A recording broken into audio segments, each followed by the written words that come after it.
Hello my friends, we have the new update from the front lines. As you may see, new blue territories are being added to Pokrovsk direction. Let's go back to yesterday, and it is today. Well, there are multiple of the changes, I would say. Judging on those blue territories, it means that Ukraine is on counterattack in many of the places. Well, at the same time, Russians still keep positions in Kucherov Yar, but it is lowered than before. So yeah, yesterday, today, you see, they are trying to move here in this piece of land, but they are already been encircled by Ukrainian forces. As well as this part, you can see there are also some of the changes before Russians tried to advance towards northeast, but nothing went well for them. So Ukraine also counterattacked, got more territories, and now the question goes for this region, because before Russians actually tried to advance again from this place. They tried to move to Nikanorovka. Actually, they occupied Nikanorovka that was liberated before. Now Ukraine again counterattacks from Dorozhny. That's the small village, just few of the houses. Nevertheless, you can see Ukraine definitely destroyed this Russian attack attempt where they tried to break through Zoloty Kolodets. Also, Ukraine attempts to cope with this Russian attack from Poltavka. They moved, but Ukraine took control over the part of the lake and some of the small tree line, but it's the first sign of definitely Ukrainian counterstrike.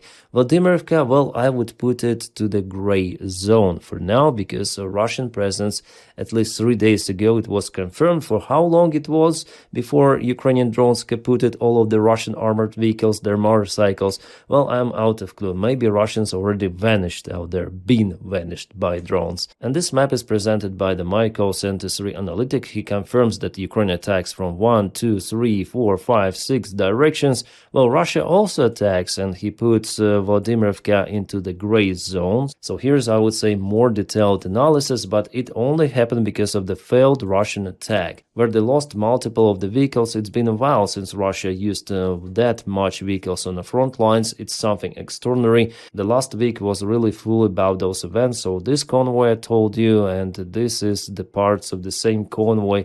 And not only vehicles were lost, also Russian motorcyclists and infantry forces. And let's go back for a while to Vladimirivka, the place of the Russian attack. As we know, they tried to offense using this bridge. Well, it is gone completely, and this bridge on the left, it is partially damaged. So for Russia, there is no way to advance to Shakhova using just infantry fighting vehicles or tanks. So what was the reason to use them in this case? I'm still out of clue. For Russia, there are only two ways to get to Shakhova. One from this part, which they still control, but supplies were cut. Well, it's the gray area, so they're being partially cut, but Russians still without supplies cannot reach Shakhova from the western side. That's why probably they might use this bridgehead which they created in Poltavka, but here Ukraine started the counterattack, and to reach Shakhova from this place, Russia will have to go through very difficult terrain. So Vladimirivka was indeed profitable, but the thing is that there are no bridges, so it's not profitable any longer. So in general, Ukraine has more of the tools to use in this direction, because Ukraine controls the outskirts of those bridgeheads. The pockets are being created,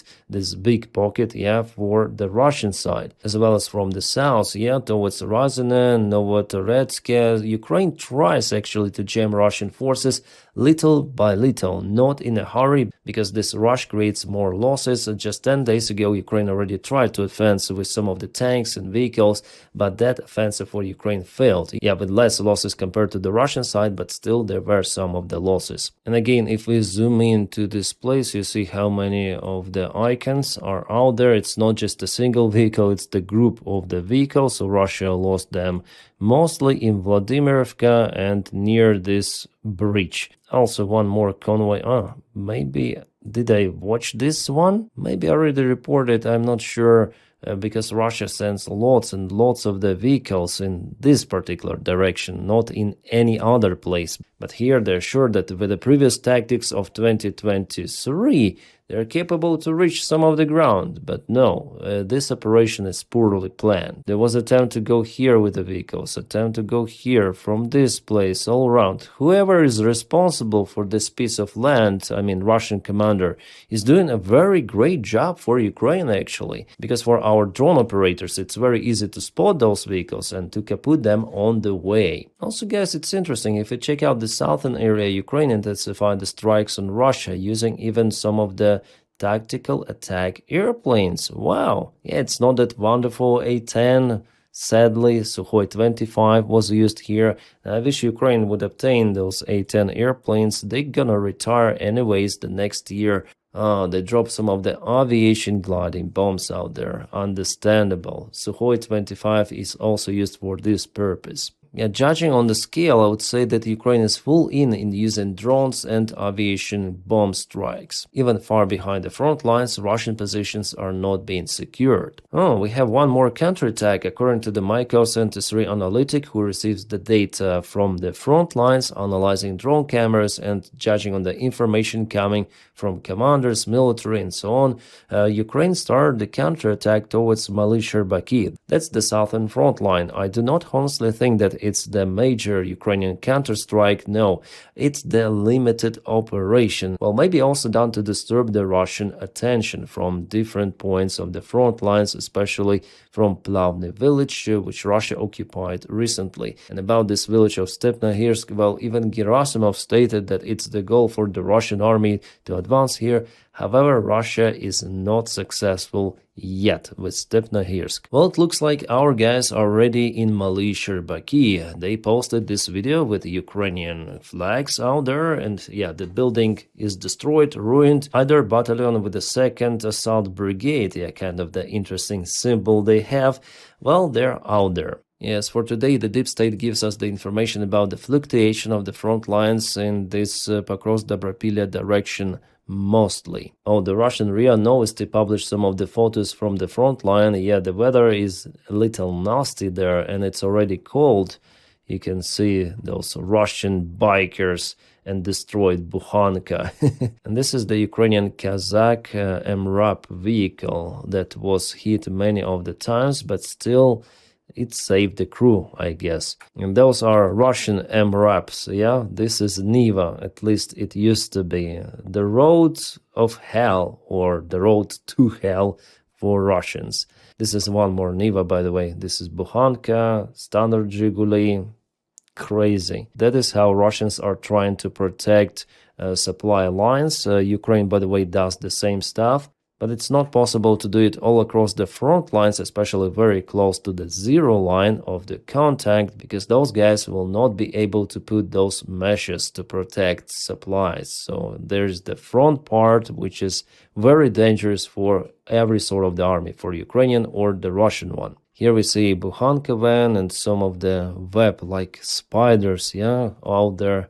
Yeah, one more supply line, and our guys, they're searching for the holes in this web. Also, they're looking for the entrance, and they go there and fly like in a tunnel, yeah, with FPV drones searching for the vehicles. There were some of the cases of how the drones hit the vehicles even inside those tunnels, and this is, on top is the electronic warfare. Here's one more web Russian operation, again, Niva probably, electronic warfare. Sometimes, or in most of the cases, it doesn't help. So what helps is the physical protection both against fiber optic drones and standard drones. Good. What is this, guys? This is the strike on Feodosia, Crimea. Once again, the same oil storage was hit, but the other part of it, different fuel tanks or oil tanks, is better to say, they ignited, and the fire continues there even now while I'm recording this video. Yeah, I guess that finally this facility was finished completely. The previous time it was burning for 6 days, something like that, and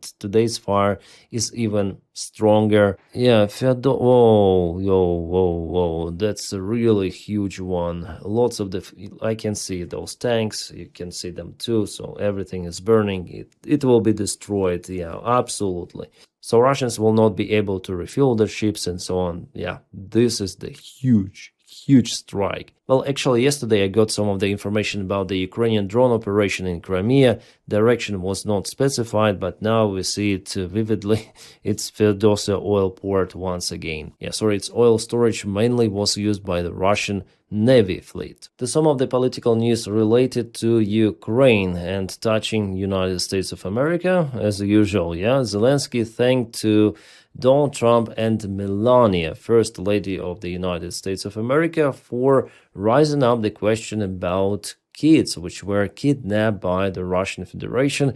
Well, what we know that 7 of the kids were returned to Ukraine.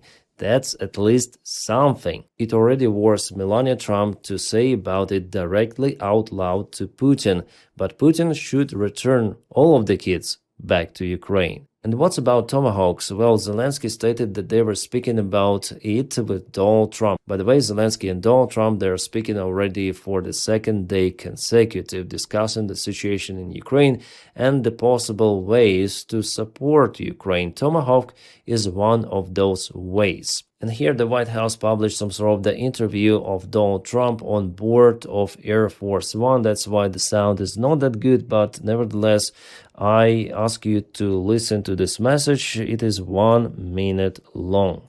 They need Patriots very badly. They'd like to have Tomahawks. That's a step up. They'd like to have Tomahawks. We talked about that. And so we'll see. Well, I don't know. I might have to speak to Russia, to be honest with you, about Tomahawks.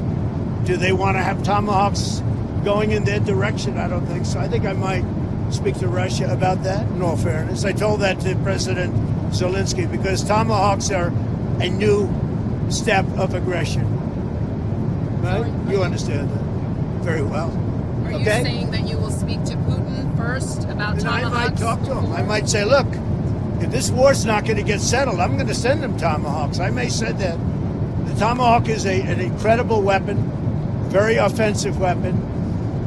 And honestly, Russia does not need that. They don't need that. Yeah, I might tell them that if the war is not settled, that we may very well do it. We may not, but we may do it. I think it's appropriate to bring up. Yeah, I want to see the war settled. Thank you.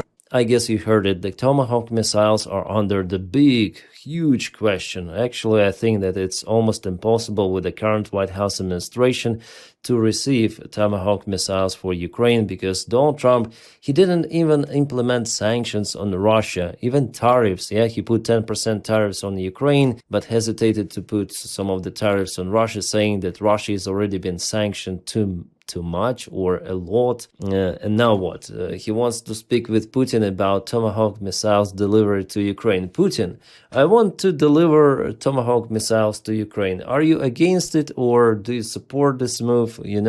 Well, here's the ultimatum for you. 2 weeks. I give you 2 weeks. Stop this war or Ukraine obtains those Tomahawk missiles. But history already showed us that Donald Trump always tackle with his ultimatums to Russia. 50 days, 10 days, 2 weeks, and so on. Especially when Witkoff goes to Russia, everything is changing for Donald Trump. So now he speaks about the possible delivery of Tomahawk missiles, but tomorrow he might speak about something else and blame Ukraine for starting this war together with Biden. Plus, as we know, there is an issue with the ground launchers. I don't see the way for Ukraine to obtain the large number of those launchers. It's impossible. And Ukraine doesn't need 1 or 2 Tomahawks. No, Ukraine needs hundreds of them. Hundreds. Otherwise, there is no use or no sense in supplyment of those weapons to Ukraine. It should be used massively on Russian military infrastructure, while Zelensky already stated that Ukraine only is going to use those against military infrastructure. Well, in case of the Tomahawk supplements, United States will control each target. I'm sure about it, 100%. So Ukraine now has to wait this cooperation to have this really capable cruise missile, to push diplomacy to have this little chance to obtain those missiles, or to invest to its own project, like, for example, Flamingo, which is kind of vulnerable against the Russian air defense because missile is huge. Well, I think Ukraine should act in both of those directions, improving Flamingo and also negotiating with Donald Trump about Tomahawks. But I'm almost sure that Donny will not supply those missiles. Well, if he supplies those, I will be really, really surprised. I would say the most surprised maybe in my entire life. It seems like Donald Trump lost his motivation to get into heaven. Let's listen to this. you had talked a couple weeks ago, you were doing an interview, and you talked about how you hope to end the war in Ukraine because it might help you get into heaven. How does this help? Does this help? I mean, you know, I'm being a little cute. I don't think there's anything going to get me in heaven. Okay, I really don't. I think I'm not maybe heaven bound. I may be in heaven right now as we fly an Air Force One. I'm not sure I'm going to be able to make heaven, but This is hilarious. Okay, so Donnie knows that he's banned from heaven. He actually had the choice to be legible to go to heaven or to visit an Epstein Island. He chose the second one. Yeah, they mentioned Ukraine with this question. That's why it is here on the channel. But nevertheless, it's hilarious that he considers he is not longer valid for heaven. Some world news, actually the good news are coming from the Middle East. Looks like Hamas is going to return hostages to Israel, and Israel is going to return some of the Hamas members to Gaza Strip. Those are the parts of the new agreement according to the very latest information. By the time I'm recording this video again, 7 of the Israeli hostages were already sent to the Red Cross and soon will be transferred to Israeli side. Yeah, Israeli side is already waiting for them, those 7 people initially, but later on will be more. Israel also celebrate, what did they put here? Trump's face? Yeah. Trump's face here. Thank you. Oh my God. Well, if this exchange and the ceasefire organized by United States of America, it is definitely a step forward to de-escalate the situation in Gaza Strip. Israel will partially keep the part of the Gaza Strip under control. Well, Hamas, they thought that it's better, I guess, to negotiate because they were at the brink to be totally collapsed, so that's why they agreed on this deal. As I see, I'm not sure, but hope it's the beginning of the lasting peace in Middle East. As Zelensky said, even Hamas is willing to negotiate, but not the Russian Federation. And guys, please support the job that I do on Patreon or membership of this channel. The link for my Patreon is in the video description just below. That's how you make this content possible. But obviously, if you have this opportunity to support me and willing to support me, otherwise this content on the channel is free for everyone. My friends, I wish you all a peaceful sky wherever you are and have a great time.